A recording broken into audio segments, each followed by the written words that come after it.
은혜 받으실 하나님 말씀은 출애굽기 20장 7절입니다. 망령되이 일컬 수 없는 이름 세 번째 시간입니다. 뱀이 하와를 무엇으로 유혹했는가에 대해서 우리는 창세기 3장 1절로 5절까지 보면요, 5절에 이렇게 되어 있어요. 너희 눈이 밝아 하나님같이 되어 있어요. 하나님같이 되어.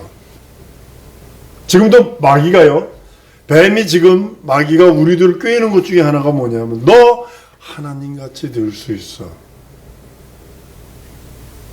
하나님같이 될 수 있어. 뱀은 선악과를 먹도록 아담과 하와를 유혹하고 결국 넘어져서 아담까지 주지요.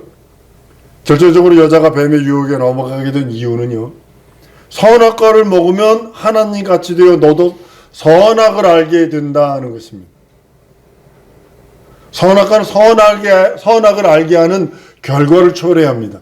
근데 뱀이 알고 있는 선악의 개념과 하나님이 가지신 선악의 개념이 차원이 틀리다는 거죠. 차원이 틀리다는 거죠. 뱀이 가지고 있는 하나님에 대한 눈의 개념은 선악에 대한 개념은 뭐냐면 하나님같이 되어라면 선악과 그 자체가, 그러나 하나님의 개념은 뭐냐면 죽음과 생명을 경험하는 이런 의미를 갖고 있는 거예요. 전혀 다른 의미입니다. 선악과를 알게 된다는 것은요, 하나님같이 된다는 등식이 성립이 됩니다. 그래서 선악과를 먹으면 하나님같이 되는 것이에요. 그렇게 이제 미혹하고 유혹한 겁니다. 이것은 사는 영으로서 아담이 살려주는 영으로부터 받아야 하는 통제를 벗어나 통제받지 않고 스스로 살겠다는 결정 권한을 갖게 됨을 의미하는 거거든요. 사는 영이 살려주는 영의 그 모든 것을 포기해버리고 나는 나 스스로 살겠소, 이러는 그런 의미거든요. 삶에 대한 결정이 하나님께 있는 것이 아니라 나 자신에게 있어요. 이제부터 선악과를 먹는 순간에 마귀가 이거 노리는 거거든요. 삶에 대한 모든 결정, 그것이 하나님께 있는 게 아니라 너 자신에게 있다. 이게 마귀가 지금도 끝없이 미혹하는 것입니다. 이것이 뱀이 여자에게 접근해서 유혹한 말의 내용이 원칙적으로 가능한 결과입니다. 그러나 뱀이 여자에게 접근하여 유혹한 그 달콤한 말처럼 그러한 결과가 발생하지 않았어요. 여자가 선악과를 먹고 아담에게도 주어서 아담도 선악과를 먹게 됩니다. 그 순간 뱀의 유혹의 말처럼 그들이 선악을 알게 됐어요. 이제 창세기 22장 말씀입니다. 여호와 하나님이 가라사대 보라, 이 사람이 선악을 하느니 우리 중 하나같이 되었으니, 이렇게 말해요. 그러니까 뱀이 원하는 신처럼 된 것이 아니라 하나님의 개념은 선악을 하는 일이 하나같이 되었다는 다른 뜻이에요. 전혀 다른 뜻입니다. 뱀이 유혹하는 유혹과 하나님의 계획이 다르다는 것이죠. 하나님이 같이 되는 데서는 실패했어요. 왜냐하면 선악과를 먹는 순간에 스스로 살 수 있는 생명을 가지게 된 것이 아니라 살려주는 영으로부터 분리됨으로 말미암아서 사는 영인 아담이 스스로 사는 영이 된 것이 아니라 죽은 영이 되어버린 거예요. 여러분의 팔 한쪽이, 손가락 하나가 몸에서 딱 떨어져 나가는 순간에 그거는 죽은 거예요. 산 거 아니에요. 마찬가지예요. 정령 죽으라 그랬어요. 정령 죽으리. 먹으면 정령 죽는다. 하나님의 해석은 선악과 먹으면 정령 죽는다고.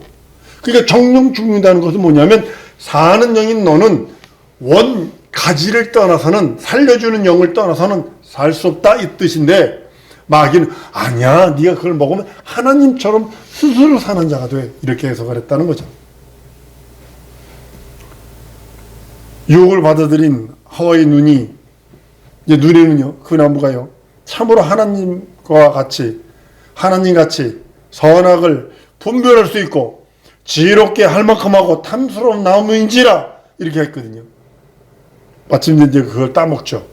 그리고 아담에게도 줍니다. 그 둘 다 이제 가부시키는 이제 망하는 모습입니다. 여기서 지혜롭게 한다는 것이 있어요. 지롭게 할 수 있다. 하나님의 통제와 지배에서 벗어났다, 이런 의미가 되거든요. 스스로 사는 지혜의 능력을 의미하는 거거든요. 과연 그게 사는 걸까요? 지금 미국의 몇몇 지역, LA도 몇몇 지역, 시카고의 몇몇 지역, 아주 뉴욕의 몇몇 지역은요, 가지를 못합니다. 해 떨어지면 전혀 나가지 못합니다. 거기 있던 사람들이 한국에 오면요, 새벽 1시에 이제 막 이렇게 쇼핑 가고, 쇠바짝 끌고 가서 뭐 사오고, 그걸 신기루처럼 여깁니다. 스스로 지배하는 것이 아니라, 나만 편하면 되거든. 그러니까, 별별 짓 다 합니다. 더러운 짓은 골라서 합니다. 지혜롭게 한다는 그 지혜가 하나님의 지혜가 아니라 마귀의 지혜이기 때문에, 마귀의 지혜는 하나님의 통제와 지배, 그것을 벗어나 스스로 살도록, 마귀 지배 아래 살도록 만드는 거거든요. 여자가 볼 때 선악과의 효능이 스스로 살게 하는 지혜와 능력을 준다고 판단한 것 같아요. 이것이 인간의 타락이거든요. 여러분과 나는 하늘이 두 쪽이라도 하나님의 통제 안에 가야 됩니다. 하나님의 지배 아래 살아야 됩니다. 말씀 준비하면서 그래, 아주 너무나 간절한 건 뭐냐면, 진정 내 평생은 하나님의 지배 아래, 하나님의 통제 아래 살다 가리라. 이것이 하나님을 반역한 그 천사의 타락의 양상과 똑같습니다. 천사의 타락의 양상 그대로 아담과 하와를 타락시켰고, 사단은 자신이 타락한 양상 똑같은 방법으로 인간에게 타락시키게 한 것입니다. 고린도 후서 11장 3절에 가보면, 뱀이 그 관계로 이와를 미혹해 한 것 같이 너희 마음이 그리스도를 향하는 진실함과 깨끗함에서 떠나 부패할까 두려워한다 했어요. 천사가 하나님 앞에 타락한 양상은 무엇이냐면, 첫 번째는요, 하나님을 반역함으로써 하나님만이 유일신이심을 부인했어요. 하나님만 하나님이시오, 나도 하나님 되겠소거든요. 여호와 하나님이라는 유일신을 부정하여 자신의 위치를 떠납니다. 피조민 천사가 하나님이 되겠다 나섬으로써 유일하신 하나님을 부인하고, 누구든지 원하기만 하면 하나님이 될 수 있다. 지금 마귀가 지금 그대로 우리 인생, 네가 원하면 네가 하나님이요, 하나님이 될 수 있다는 타락한 생각을 가져다 준 것이거든요. 두 번째는 피조민 천사가 나도 하나님 같이 되겠다 한 것입니다. 피조물을 신격화시킨 것입니다. 이사야 14장과 에스겔 28장의 이제 내용입니다. 피조물인 천사가 세 번째는요, 하나님 되려고 유일하신 하나님의 이름에 도전함으로 인해서 유일하신 하나님의 이름을 망령되이 일컫습니다. 하나님의 이름은 그 어디에도 두는 거 아닙니다. 오직 하나님의 이름은 하나님만 독점하시는 거예요. 그리고 하나님의 이름은 내 영혼에 모시는 거예요. 섬기려고. 그러나 내 위에, 내 이름 위에, 내 육체나 내 어떤 것 위에 하나님의 이름을 두는 거 아니에요. 오직 하나님의 이름은 내 영혼에 두고, 하나님의 이름은 하나님만이 가지고 계셔야 되고, 하나님의 이름은 내 영혼에 두어서 하나님의 이름을 섬기려고 하는 거지, 하나님의 이름을 내 이름에 붙여서 나도 하나님이다, 당신만 하나님이요, 나도 하나님이요, 이럴 수 없다라는 거죠. 네 번째, 하나님의 이름 망령되이 취급함으로써 하나님의 이름을 망각해버립니다. 하나님의 이름을 망각함으로 인해서 하나님의 안식을 회방하고 더럽히는 것입니다. 이런 뱀이 선악과를 통해서 하와를 미혹시키는 방법과 다를 바가 없습니다. 동일합니다. 너도 그거 먹고 하나님이 될까봐 두려워서 하나님이 그거 먹지 말란 거야. 먹으면 청정 죽는다 그랬는데, 뱀은 그것을 어떻게 해석을 했냐면, 하나님이 너 먹으면 너 하나님 될까봐 하나님이 그거 알고서 질투 때문에 너 그거 못 먹게 한 거야. 이렇게 해서 좀 육군 해석을 해나가죠. 다르게 해석을 하죠. 하나님의 유의시는 부정케 합니다. 두 번째, 너도 먹으면 하나님 될 수 있다. 네 남편도 하나님 될 수 있고 누구든지 하나님의 이름 하나님 될 수 있어. 피조물을 식격하는 겁니다. 세 번째는 피조물이라면 누구든지 하나님이 될 수 있다고 유혹함으로써 하나님의 이름을 아무나 아무 곳이나 붙일 수 있고 아무렇게나 취급할 수 있는, 그렇게 해서 하나님의 이름을 망령되이 남발케 됩니다. 네 번째는요, 에덴 동산에서 하나님의 명하신 일이 있어요. 동산지기 역할을 충실히 해야 할 사람이 동산지기 노릇을 그만두고 하나님 되려 함으로써 하나님의 안식을 어지럽히는 겁니다.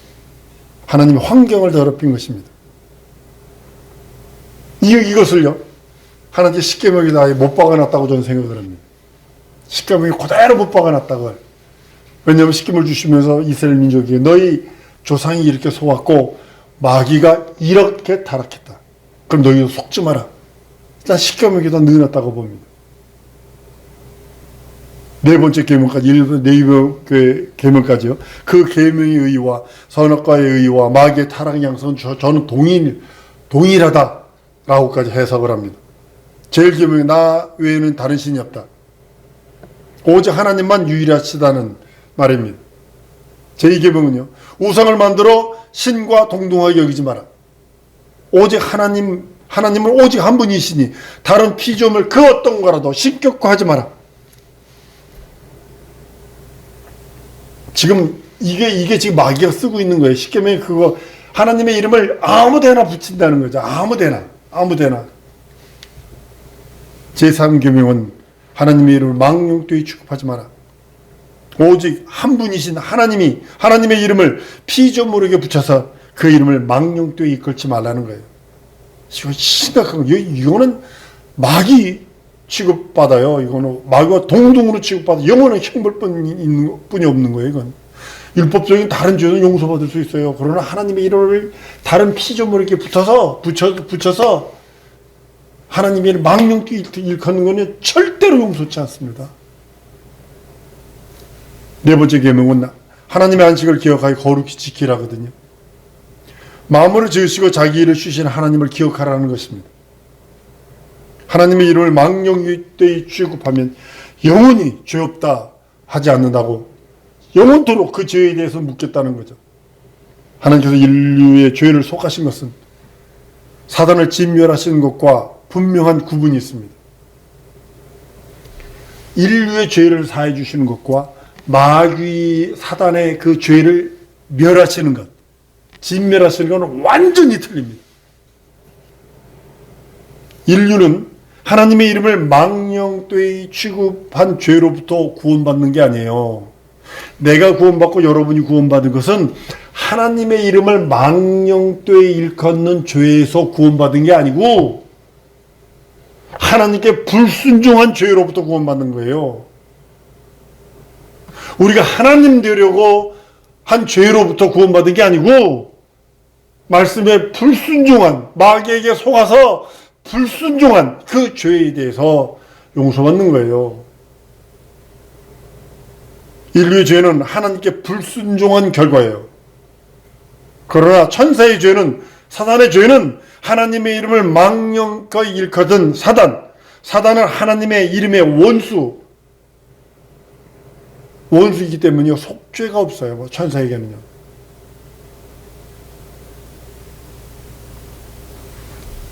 인류의 타락은 먹지 말라 경고하신, 명령하신 그 선악과를 먹으면서 하나님께 불순종한 결과이기에 용서받을 수 있어요.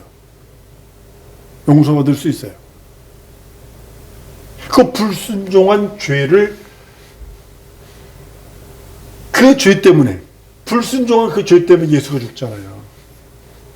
그 불순종한 죄가 극적으로 보면 예수를 십자가에 다하는 죄를 뒤집어 씌우는 그 역할을 해준다니까요. 그게 하늘에 있는 천사의 타락은요, 하나님의 이름을 모독한 거예요. 하나님의 이름을 망령되이 취급해요. 하나님의 원수로 된 것입니다. 그 용서함이 없어요. 이거는요. 하늘에서 타락한 천사는 자기 속에서 스스로에게서 나오는 교만함으로 인해서 하나님의 이름에 도전하는 죄를 저지릅니다. 에스겔서 28장 15절에 내가 지금 봤던 날로부터 내 모든 길이 완전하더니 마침내 내 불의가 드러났다니. 그런 인간은요, 자기 스스로 하나님의 이름에 도전한 것 아닙니다. 하와가 아담이 자기 스스로 하나님의 이름에 도전해서 당신만 하나님이요 나도 하나님인데 이런 게 아니라 마귀의 유혹에 뱀의 유혹에 빠져서 죄를 저지른 거예요. 먹지 마라. 먹으면 청룡 죽는다 했는데 그 불순종해서 먹은 죄뿐이 없는 거예요. 그 영혼의 죄가 저주가 들어왔고 너는 육신이 흙으로 돌아가라. 그리고 뱀한테 흙을 먹어라. 육신의 저주도 돌아왔고 연약함이 얼마나 많아요. 인생들에.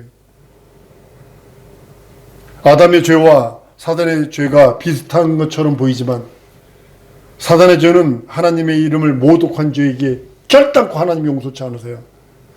이와 같이 마귀에게 속하 사단에게 속아서 하나님의 이름을 모독한 그 누구 용서치 않습니다. 절대로 용서치 않습니다. 아담의 죄는 선악과의 계명을 어긴 불순종의 죄이기 때문에 이게 용서가 돼요.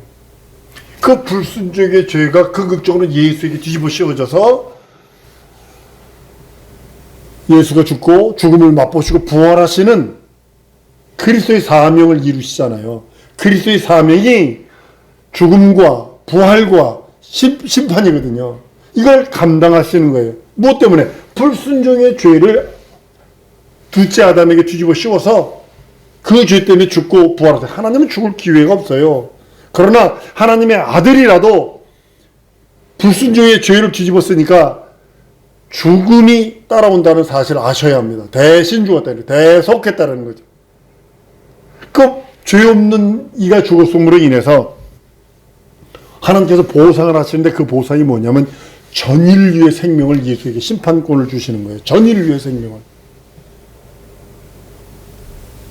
인간은 불순종의 자식으로 타락했고 천사는 하나님의 원수로 타락하는 겁니다. 하나님의 이름을 망령되이 일컫고 하나님 앞에 도전하고 우상이 되고 자기가 하나님 되려 한 죄 때문에 타락한 것입니다. 불순종으로 타락한 자들에게는 구속의 때가 있어서 그로부터 구원의 기회가 주어집니다. 6천년 동안에 예수 보혈의 공로 믿고 의지해서 그 보혈의 공로로 말미암아 힘입어 자기 자신이 그리스도를 죽인 죄인이라는 고백을 하고 회개하면 용서받고 구원받을 수 있습니다. 사단에게는 다시 속죄하는 기회가 주어지지 않습니다. 절대로 주어지지 않습니다. 모든 사람이 불순종의 아들들 가운데 있었어요. 에베소 2장 1절부터 5절까지 보면 우리 주님의 십자가에서 우리를 대신 죄를 질면하시고 불순종하는 우리를 구원하신 것입니다. 내가 구원받은 한번 따라합니다. 내가 구원받은 것은 불순종의 죄에서 구원받았다. 명심하셔야 합니다. 우리를 구원하시되 사단적인 죄로부터 구원하신 것이 아니라 여러분이라도 나라도 사단적인 죄를 갖고 있다면요, 이건 절망입니다. 이건 하나님의 이름을 망령되이 취급하고 모독한 죄로부터 구원하신 것이 절대로 아니라 우리는 불순종으로 인하여 파생된, 불순종을 딱 들고 있으니까 그 밑에 파생되는 것들이 있어요. 여러분 그게 뭔지 아세요? 불순종 때문에 파생되는 것들, 윤리도덕적인 죄들이 거기에 고구마 줄기처럼 너덜너덜 들어있는 거예요. 불순종의 죄 하나 때문에 그 밑에 딸려있는 게 윤리도덕적인 그런 일들이 들어있는 거예요. 그래서 5계명서부터 10계명까지가 계명을 준 이유가 그거예요.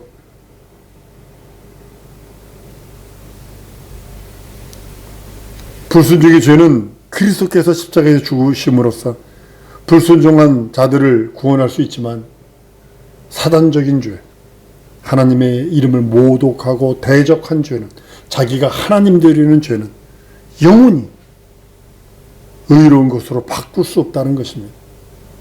우린 불순종의 죄는요, 영원히 의로워질 수 있어요. 회개하면. 명심하셔야 합니다. 그래서 늘 이 목사가 말하는 게 뭐냐면, 죄를 긁고 있지 마라, 회개해야 된다 하는 이유가, 회개해야 의로워질 수 있거든. 여러분과 내가 의로워진 것은 예수 보혈을 믿고 의지해서 그 공로를 믿고 회개해서, 회개함으로 의로워진 거거든요. 스스로 나 잘못했어요, 예수 보혈 없이 회개한 것이 아니라 예수 보혈을 의지해서, 그 공로를 의지해서 회개함으로 인하여 의로워진 자들이거든요. 사단적인 죄는 영원히 의로움으로 바꿀 수 없습니다. 우상 앞에 절한 것은 3세대의 저주로서 빚갚음이 될 수 있어요. 혹시 빚갚음이 될 수 있을, 3, 4대니까 한 100년, 120년 지겨울 것입니다. 그것도. 우상에게 절하고 우상 숭배한 것은요, 3, 4대 저주라고 그랬으니까. 그 3, 4대 저주로서 빚갚음이 될 수도 있을 모르지만, 하나님의 이름을 망령되이 일컫는 것은 영원히, 영원토록 죄 없다 하지 못하기 때문에, 사단은 그래서 영원히 지옥 형벌만 기다리는 겁니다. 그러니까 지옥 형벌만 영원히 기다려야 되니까, 그것을 예수께서 2000년 전에 이루셨거든. 그걸 아니까 동일하게 지금 현대인을 사는 사람들에게 무엇을 하는지 아십니까? 동일하게 너도 하나님 될 수 있고 너도 하나님 될 수 있어. 하나님 이름을 네 이름에다 갖다 붙여. 네 생각이 하나님의 생각이 될 수 있고 네 생각이 조물주의 생각이 될 수 있는 거야 라고 하면서 미혹하고 유혹해서 우리를 끝없이 성도들일지라도 끌고 가려고 애쓴다는 사실 아셔야 합니다. 사단이란 하나님의 이름의 원수란 뜻입니다. 하나님은 하나님의 이름을 망령되이 취급한 이 원수를 진멸하시고 형벌하시기를 결정하셨어요. 유다서 1장 6절에 또 자기 지위를 지키지 아니하고 자기 처소를 떠난 천사들을 큰 날의 심판까지 영원한 결박으로 흑암에 가두셨다라고 말씀을 합니다. 재판날까지 결박해 두었다는 뜻이에요. 이제 그 날이 속히 다가와서 재판이 열리면 사단은 정죄되고 영원한 형벌에 유황불못, 지옥이라고 그러죠. 거기 들어갈 수밖에 없죠. 혼자 들어가지 않으려고 사람들을 그렇게 미혹하는 겁니다. 다른 것으로 빼박, 윤리도덕적인 죄도 짓게 만들지만 그거보다도 영원토록 결박할 수 있는 것은 뭔지 아세요? 하나님의 이름을 망령되이 일컬어서 영원히 용서받지 못하게 만들어 쫓겨내는 거예요. 말로라도 하지 마세요. 생각이라도 하지 마세요. 하나님은 원수를 진멸하시고 심판하실 때까지 영원한 결박으로 이 흑암 우주에, 음부에 마귀를 가두시고 음부를 지으셨다라고 말씀하시는 겁니다. 음부는요, 곧 우주를 말합니다. 많은 사람들, 신학자들 배판 싸우기는 것이 뭐냐면, 음부 그러면 저 땅, 음부를 문자적으로 해서 저 땅, 저 아래 이런 뜻이거든요. 근데 이 음부를 이 땅서부터 보지 말고 하나님의 보호자로부터 보면 이 밑에가 저 밑에요. 지금 지구 있는 그 자체가 저 밑이고 저 밑에 구덩이고, 영원한 결박으로 음부를 만드시고 하나님의 이름을 망령되이 취급한 자를 그 안에 가둬두시고 다시 이 안에서 벗어나지 못하도록 가둬놓으신 후에 재판이 끝난 다음에 지옥으로 보내시려고 작정하신 것이라고 저는 생각을 합니다. 하나님의 이름을 망령되이 취급한 자, 마귀와 그의 사자들에게 속한 자들에게는 다시 돌이킬 수 있는 기회가 주어지지 않습니다. 계시록 19장 20절 21절에 보면 짐승이 잡히고 그 앞에 이적을 행하던 거짓 선지자들과 함께 잡혔으니 이는 짐승의 표를 받고 그 우상에게 경배하는 자들을 이적으로 미혹하던 자들이라. 이 둘이 산채로 유황 불붙는 못에 던지우고 그 나머지는 탄 자의 입에서 나오는 검의 죽음에 모든 새가 그 고기로 배 불리우더라 그럽니다. 계시록 20장 19절 20절에 가보면 저가 저희가 지면에 널리 퍼져 성도들의 진과 사랑하는 성도를 두르며 하늘에서 불이 내려와 저희를 소멸하고 또 저희를 미혹하고 하는 마귀와 불과 유황 못에 던지우니 거기는 그 짐승과 거짓 선지자도 있어 세세토록 밤낮 괴로움을 받으리라. 결국은 거기 가는 겁니다. 거짓 선지자는요 마귀보다 천년 먼저 지옥하는 겁니다. 거짓 선지자는요, 거짓 목사들 천년 먼저 지옥하는 겁니다. 난 우리 사랑하는 성도들 윤리도적인 죄 용서받을 수 있습니다. 그러나 성령 방해는 생각도 하지 말고 말도 하지 말고 아주 꿈도 꾸지 말고 아주 그냥 이건 절대로 여러분의 영혼에 치명적인 오류를 남깁니다. 하나님의 이름은 절대로 망령되이 이끌 수 없어요. 여러 평생에 하나님의 이름을 영원롭게 할 수 있는 거룩한 자 되기를 원합니다. 여러분들의 평생에 하나님의 영광을 영광으로 보여줄 수 있는 거룩한 삶이 되도록 내 입술 지정이 진선미 사지백수 잡아주시고 생각까지도 잡아주시고 성령과 진리로 기름 부으셔서 하나님의 생명, 의의 말, 영원한 하나님의 생명만이 충만한 내 언어 구조가 될 수 있도록, 내 생각이 될 수 있도록, 내 삶이 될 수 있도록 함께 해달라고 우리 다 같이 통성으로 기도하십니다.